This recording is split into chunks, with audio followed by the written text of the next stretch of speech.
Notre invité ce matin, Jean Lassalle, bonjour. Bonjour Jean-Jacques Bourdin. Un député des Pyrénées-Atlantiques, je m'étais promis de vous inviter après la présidentielle, voilà qui est fait. Ah, je suis Jean très Lassalle. touché, merci beaucoup. C'est vrai. Bon, vous auriez pu être élu président de la République, non? Non, vous n'avez, parce que j'ai entendu, il y a le syndrome Mélenchon, syndrome des 600 000 voix, vous a manqué, vous... 21%. 21%, oui.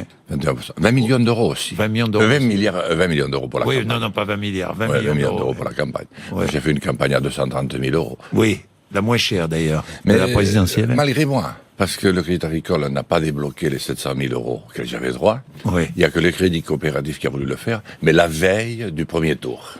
Ah bon, la veille du premier tour, oui.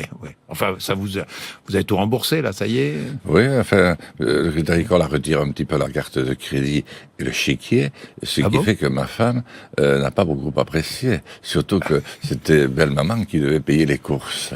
Alors ça fait pas bien à 62 ans, quand même. Ah bon, c'était votre belle-mère qui payait les courses, hein? Ah, qu'est-ce que tu veux? Bon, d'accord. Bon, à l'Assemblée, on vous courtise, non? Enfin, tous les groupes qui veulent se constituer, le Front National, la France Insoumise, enfin ils ont déjà un groupe, la France Insoumise, mais vous êtes très courtisé, j'ai vu. Hein. Ça a été la séquence du mois de juin et juillet. Oui. Tous les groupes, à part le MoDem d'ailleurs, ont voulu... et moi j'ai préféré rester libre. Je voulais faire un groupe avec les Corses, et puis avec tous les indépendantistes. Oui. Alors que je suis très républicain, oui, mais parce que il me semblait qu'un groupe ainsi pouvait aborder les grands dossiers de société, le début de la vie, la fin de vie, l'horizon pour la France, sans obligatoirement devoir décider. Puisqu'il y avait une majorité bien établie, une opposition bien établie, il fallait un groupe, me semble-t-il, de réflexion pour dégager sans passion l'avenir. Toujours solitaire, donc, Jean Lassalle, toujours solitaire, dans une Assemblée nationale un peu nouvelle. Quelle ambiance donne cette présence de nouveaux députés très, très, très nombreux? Écoutez, pendant 15 ans, j'ai cru que c'était un monastère.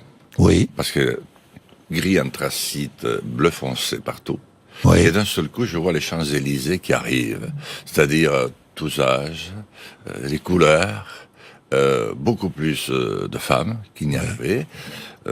Et ça, je pense que c'est un bon... Vous vous sentez bien? Vous vous sentez mieux? Oui, je pense que ça représente davantage notre temps. Oui. Par contre, je sens une tension permanente qu'on retrouve toujours dans toutes les assemblées, mais plus forte peut-être ce coup-ci, parce qu'il y a deux oppositions de chaque côté qui tapent très fort. Et puis, il y a cette majorité nouvelle, qui est étonnante par les individualités qu'elle a, parce qu'il y a quand même des personnalités qui connaissent, mais d'une manière générale, c'est une majorité toute neuve, de toute pièce. Elle ne sait pas forcément. Un peu naïve parfois, un peu naïve, un peu... Naïve, pas tellement, mais pas tellement. On voit pas tellement ce à quoi elle est vraiment attachée. Est-ce que vous voyez souvent à l'Assemblée Marine Le Pen et Jean-Luc Mélenchon? Oui. Oui. D'abord, Marine Le Pen, c'est pratiquement ma voisine de chambre. Oui. De chambre. Parce que moi, de bureau. Je reste de bureau. Parce que vous logez là-bas, vous. Oui. Et je pense qu'elle y loge aussi, à vrai dire. Et quant à Jean-Luc Mélenchon, je le vois aussi, oui. Bon, d'accord. Bon, parfois vous avez des difficultés. On va s'amuser un peu, revoir ou réécouter. Vous avez des difficultés à reconnaître ou à nommer vos collègues députés. Regardez. Je reviens sur ce que disait notre collègue Jean-Paul, je sais plus ton nom en fait, Jean-Paul, du groupe du communiste. Jean-Paul du groupe communiste. C'est difficile, oui, parce que... Oui, parce que autant le faire naturellement. Non, mais ça, je suis bien d'accord. Bon, parlons de l'actualité. Jean Lassalle, la première actualité... Apparemment, dimanche, je vais parler de l'actualité française, mais je voudrais qu'on parle de la Catalogne. Vous êtes pyrénéen. L'Espagne, vous connaissez évidemment très bien. Le référendum en Catalogne, dimanche. Est-ce que vous, Jean Lassalle, vous soutenez la volonté d'indépendance des Catalans? Je vais dire que, d'abord, cela traduit un double sentiment légitime que moi je voulais réunir si j'avais eu 21% de plus et si j'avais été président. C'est-à-dire redonner à la France la capacité de réunir cette double inspiration. L'inspiration d'être entre soi, entre frères qui pensons avoir un même destin. C'est le cas des Catalans. Et en même temps, une volonté à retrouver les racines encore plus Non, mais larges. attendez, oui, d'accord, mais vous répondez pas à ma question. Est-ce que vous soutenez la volonté d'indépendance des Catalans, oui ou non? Je la soutiens dans ce qu'elle a dans mon premier plan. C'est pour ça que j'ai voulu faire les deux strates. Je la soutiens sur ce plan-là. Je pense qu'il ne sera pas voté. Je pense encore que Madrid a tout fait pour qu'il le soit, parce qu'il a été très maladroit. Et à mon avis, oui. Mais deuxièmement, que se passe-t-il après? Que vont dire les Basques? Que vont dire les Corses? Que vont dire les autres? Vous seriez favorable comme cela à des référendums en Corse ou au Pays Basque? Moi, je pense qu'il faut organiser les référendums lorsqu'ils sont demandés. Sont demandés, si le peuple corse demande un référendum sur l'indépendance de la Corse, vous dites oui. Mais oui, parce que c'est encore pire de ne pas répondre. Je crois que ce qu'il faut, c'est refixer un cap. C'était mon projet. Si j'étais le seul à avoir un projet, refixer un cap pour la France. Mais refixer un cap quand tout de suite. Peuple demande l'indépendance, vous pouvez fixer tous les caps que vous voulez au niveau national. C'est parce qu'il est mal dans sa peau. C'est parce qu'il ne retrouve pas son compte. Parce que les Catalans ne trouvent pas aujourd'hui les moyens d'exprimer à leurs propres yeux ce qu'ils croient être devenus.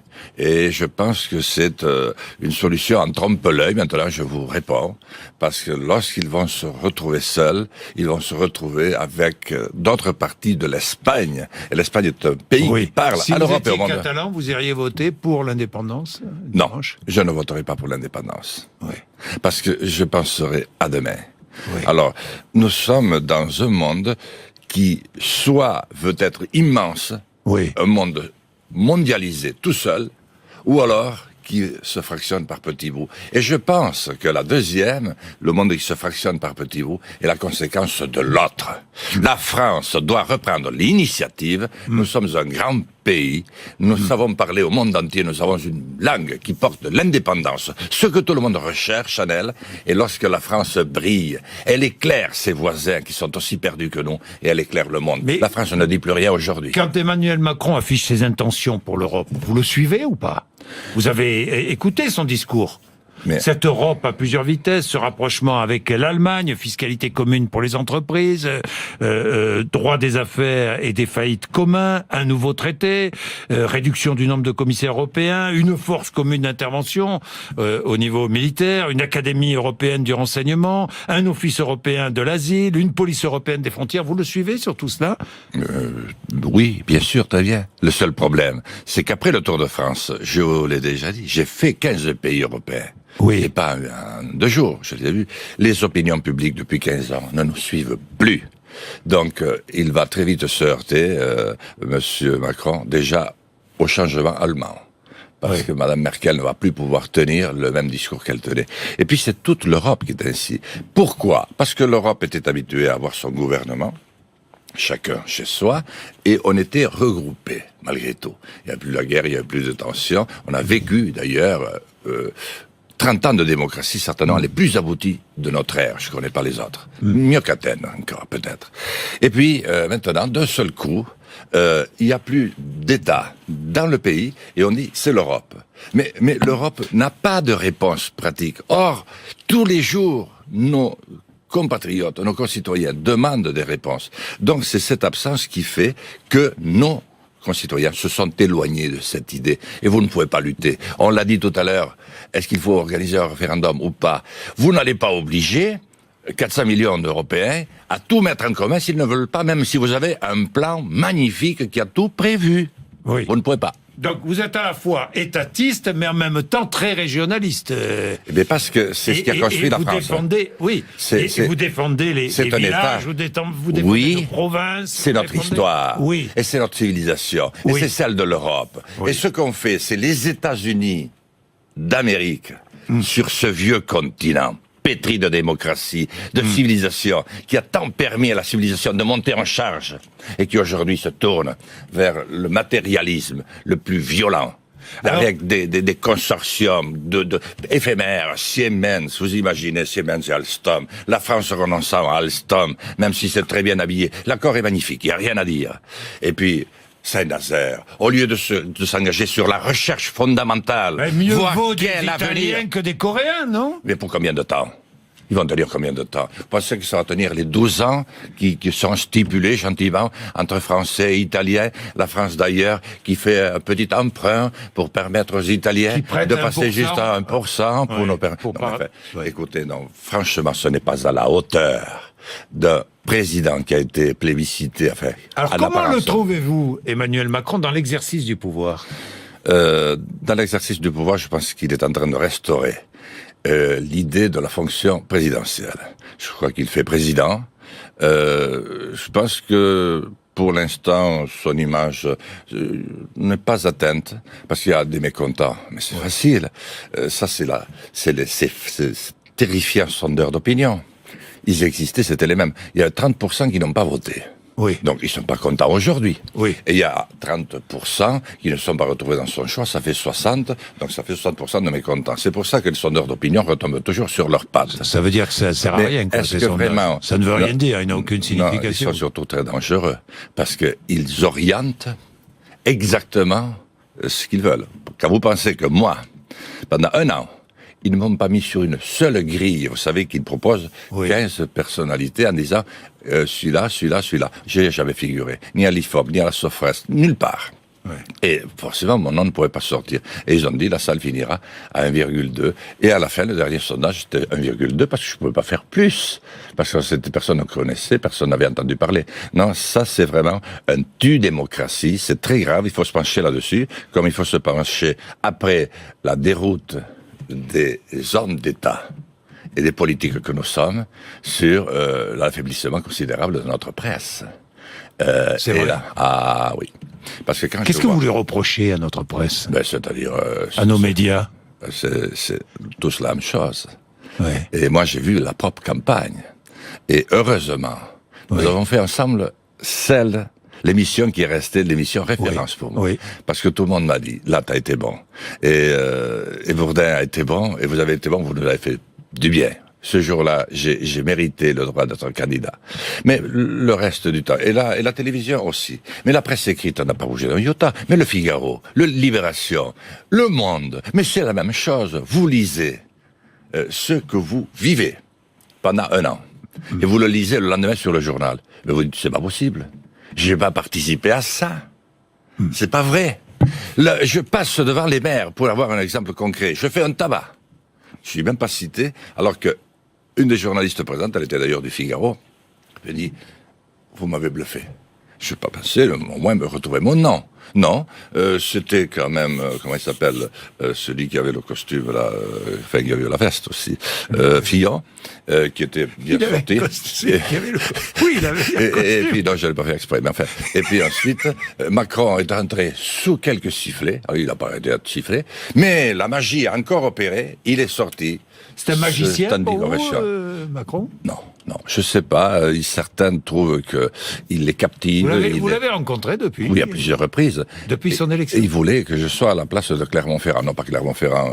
J'ai un problème avec les noms. Ferrand. Richard Ferrand. Richard Ferrand. Ah oui, bon? parce qu'il y a eu la finale de Clermont-Ferrand. Ah bon? Voilà. Et vous voulez vous proposer la place de Richard Ferrand? Oui, parce que j'étais quelqu'un qui représentait les territoires, qui les connaissait.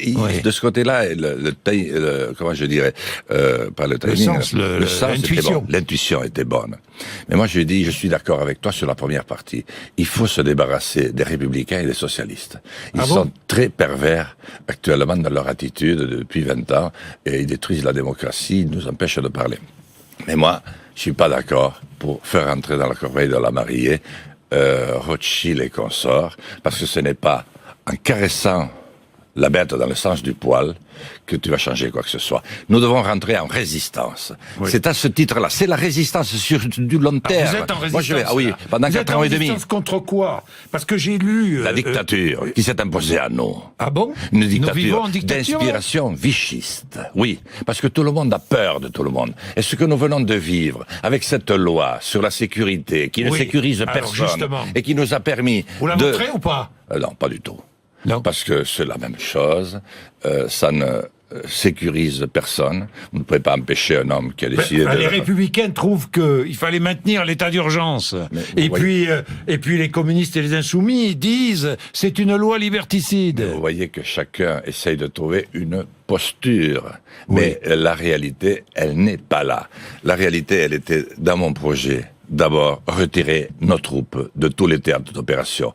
Qu'est-ce que nous faisons encore là-bas? Ça coûte les yeux de la tête. Nous faisons des ennemis parmi nos amis et nous continuons à avoir des relations terrifiantes avec l'Arabie Saoudite, avec le Qatar. Le Qatar qui est exonéré de tout impôt sur tout ce qu'il investit en France. On m'a promis que cette exonération serait... Oui, Hollande avait promis aussi. Vous voyez, ils achètent tout et ils ne paient pas d'impôts. En France, au moins, même si on allège, on continue à payer un petit peu d'impôts. Donc, comment voulez-vous qu'on touche, si on ne va pas à la racine du mal? La racine du mal, c'est les salopards qui...